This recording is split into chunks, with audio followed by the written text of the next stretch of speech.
এক ভিন অসৎ নারী, আজকে আমি আমার মসজিদে বলছি, এক নারী যখন নষ্ট হয়, একটা মেয়ে যদি নষ্ট হয়ে যায়, চরিত্রহীন হয়, তাইলে এটা বিরানি পচলে যেমন দুর্গন্ধ মারাত্মক, ভাত তো পুরান ভাত রাইতের ভাত সকালে ভিজাইয়া পানি দুইয়া খাওন যায়, তো বিরানি কোনো খাওন যায় না। বিরানি যেমন পচে দুর্গন্ধ, এলাকার থেকে এটা সরাইতে হয় বিরানির পোটলা। কোনো মেয়ে, কোনো নারী এটা যদি নষ্ট হয়, চরিত্রহীন হয়, খোদার কসম একটা এলাকা, একটা সমাজের শত শত যুবক শেষ, সমাজ শেষ, এলাকা শেষ, পয়চা গল্লা, এটা দুর্গন্ধে পুরো সমাজ নষ্ট করে দেয়। কিসের বক? হিন্দি সিনেমার নায়ক, হিন্দি সিনেমার নর্তকী, ক্রিকেট ফুটবলের খেলোয়াড়, সিনেমার নায়ক নায়িকা, তুমি তার ভক্ত হলে হবে কি ভাইয়া? প্রতিদিন প্রতিনিয়ত তাদের চরিত্রের কুৎসিত ঘটনা নিয়মিত পেপারে পত্রিকা আসতেছে।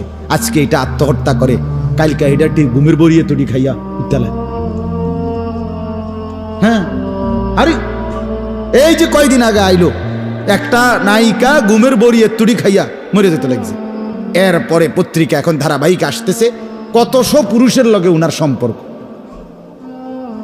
নাউজুবিল্লাহ, নাউজুবিল্লাহ। আহা আহা রে বোন, অথচ সেই নারীর ফাঁদে রূপের কারণে কত যুবকের জীবন শেষ, কত যুবকের জীবন শেষ। এক ভিন অসৎ নারী, আজকে আমি আমার মসজিদে বলছি, এক নারী যখন নষ্ট হয়, একটা মেয়ে যদি নষ্ট হয়ে যায়, চরিত্রহীন হয়, তাইলে এটা বিরানি পচলে যেমন দুর্গন্ধ মারাত্মক, ভাত তো পুরান ভাত রাইতের ভাত সকালে ভিজাইয়া পানি দুইয়া খাওন যায়, তো বিরানি কোনো খাওন যায় না। বিরানি যেমন পচে দুর্গন্ধ, এলাকার থেকে এটা সরাইতে হয় বিরানির পোটলা। কোনো মেয়ে, কোনো নারী এটা যদি নষ্ট হয়, চরিত্রহীন হয়, খোদার কসম একটা এলাকা, একটা সমাজের শত শত যুবক শেষ, সমাজ শেষ, এলাকা শেষ, পয়চা গল্লা, এটা দুর্গন্ধে পুরো সমাজ নষ্ট করে দেয়।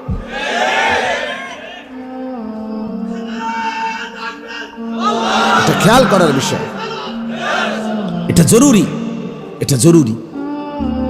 এক বেহায়া নারী সাংঘাতিক। নারী যখন নষ্ট হয়, নারী যখন হিংসুটে হয়, নারী যখন ঝগড়াটে হয়, নারী যখন চরিত্রহীন হয়, তখন সব শেষ, সব শেষ, সব শেষ। কোরআনুল কারীমের মধ্যে আছে, ইবলিসের চক্রান্ত দুর্বল, নারীর চক্রান্ত ইবলিসের ষড়যন্ত্রের চাইতে কোটি গুণ বেশি শক্তিশালী, ভয়ঙ্কর নারীর চক্রান্ত।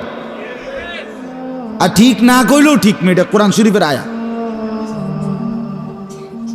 হ্যাঁ হ্যাঁ, এটা কোরআনের আয়া। ইন্না কাইদাকুন্না আযীম।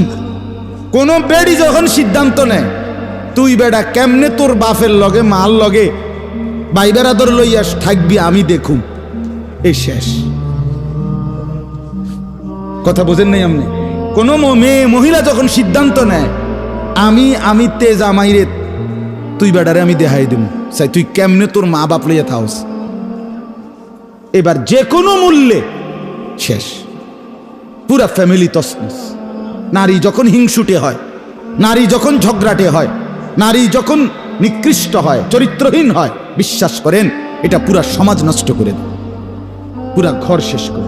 কত মানুষের সংসার, কত মানুষের জীবন, আহা জীবনের সাজানো সব কিছু এলোমেলো করে দিছে একটা অসৎ নারী। 26 বছর বিদেশ করছে, 16 বছর বিদেশ করছে, 18 বছর বিদেশ করছে, বেচারা রক্ত পানি করে ঘাম ছড়াইছে, তার কলজাটা জাগাত নাই, বুকটা মাটিত লাগিয়া গেছে টাকাগুলো মিলাইতে গিয়া। প্রখর রৌদ্রের মধ্যে বিদেশের জমিনে কষ্ট করে টাকা কামাই করছে। কিন্তু অসৎ নারী যদি হয়ে বিবি, তাইলে আয়সা দেখবে 18 বছর পরে কিচ্ছু নেই, 20 বছর পরে কিচ্ছু নেই। এজন্য এটা বড় গুরুত্বপূর্ণ। ছেলেদেরকে বলি, বাপ এটা মনে রাখো, তুমি কোনো মোবাইলের লগে সংসার করতে না, শেষ পর্যন্ত ফেসবুক তোমার স্ত্রী না। বন্ধু মনে রাখো এই দোস্তের কথা, আমি খোলামেলা বললাম ছেলেদেরকে, যারা অবিবাহিত বাপ, ফেসবুকের নর্তকী তোমার স্ত্রী হবে না, ইউটিউবের নর্তকী না। শেষ পর্যন্ত সংসার করবা যার সাথে, সে যদি চরিত্রবান নারী না হয়, খোদার কসম তোমার জিন্দিগিটা জাহান্নামের টুকরা হয়ে যাবে। যার স্ত্রী অসৎ, যার বউ পরে বইছে অসৎ, মনে রাখো তুমি শেষ। তোমার আর জীবনে কোনোদিন আর মাটির থেকে উঠতে পারত না, আর নিচের থেকে উঠতে পারত না। আল্লাহ আমাদের ছেলেদেরকে বুঝার তৌফিক দান। অনেক ছেলে বুঝতেছে না, এটা রঙের গুড্ডি উড়াইতে আছে। বুঝেন না কথা? বিবাহ বহির্ভূত প্রেম, বিবাহের আগের প্রেম, জি এটা নিয়ম যে বিবাহের আগে কেউ প্রেম করিলে মেয়েও ছেলের কোনো দোষ ধরে না, ছেলেও মেয়ের কোনো দোষ ধরে না, কারণ তো প্রেম, এটা তো অবৈধ।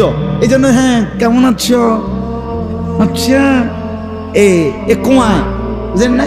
এরপরে বিবাহ শুরু, 6 মাসের মাথা জুতা দিয়া ফিরে, জুতা দিয়া ফিরে ফাঁসাত লাথি দেয়। এরপর হ্যাঁ, একটা দুইটা ঘটনা না, আমি যুবকদেরকে নিয়ে শুনি প্রতিনিয়ত, তাদের হালাত শুনি।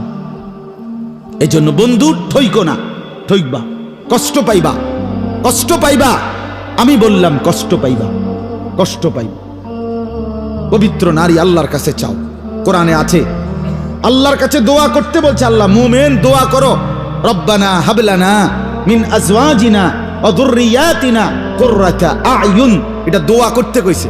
রব্বির হামহুমা কামা রব্বায়ানি সগীরা, এটা যেরকম মা বাবার জন্য দোয়া, স্ত্রী এবং নেক সন্তানের জন্য খোদার কসম আল্লাহ দোয়া শিখাইছে যে আল্লাহ আপনি আমাকে স্ত্রী এবং সন্তান এমন দান করেন যাদেরকে দেখলে আমার চোখ ঠান্ডা হয়ে যাবে। চোখ ঠান্ডা, অর্থাৎ কোন স্বামী যখন দেখে স্ত্রী শুধুই তার জন্য, তখনই তার চোখ ঠান্ডা। কিন্তু স্বামী যদি সারাক্ষণ ভাবে আমার বেডি অন্য বেড়াইতে কথা কয়, তার কলজাটার মধ্যে তখন আর কি শান্তি।